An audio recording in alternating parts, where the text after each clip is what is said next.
When I think somebody's cool, I assume they don't like me. That's my rule. Hello, ladies and gentlemen. My name is George Ezra, and I am currently obsessed with Griff. I was first made aware of Griff. I was walking with some friends. I walked the length of the country last year, which I'm still not sure why we did that, but we did.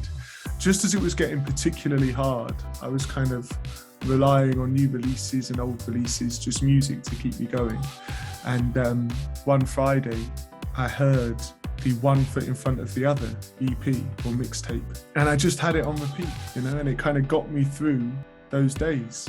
And I would kind of break ahead of the gang, walk ahead or drop back, which I was doing anyway, just to have some space to myself, and try and sing along, which was awful because we sing in very different registers, myself and Griff. So the song of Griff's that stands out to me is Shade of Yellow, which is on that mixtape. I don't know, it's a beautiful thing when somebody can make you feel something so easily.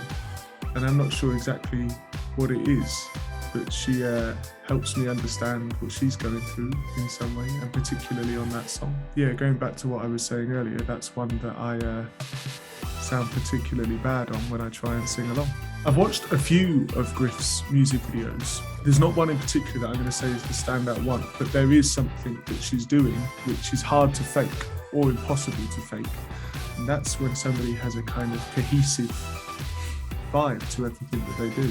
And you have this person, I don't know how involved in the design of sets and production she is, but it feels as if she has an eye across them all. And I know that she dabbles in her kind of, what would it be called? Making her own clothes? I mean, it's not called that, is it? But she does do that. So yeah, from artwork to videos, songs, all of it, it feels cohesive.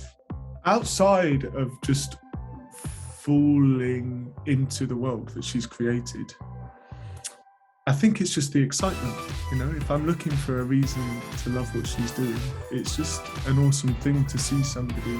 And I don't want to say this in a patronising way, like, I've been where you are. And maybe I haven't been where she is, but it feels like she's on the precipice of something. It will be a beautiful thing, I'm sure.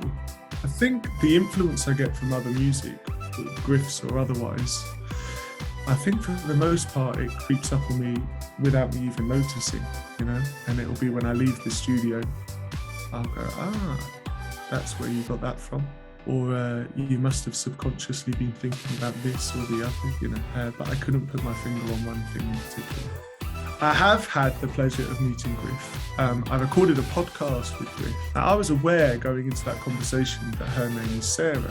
And about 5 minutes before the end of an hour-long conversation, I was like, you don't mind if I call you Sarah, do you?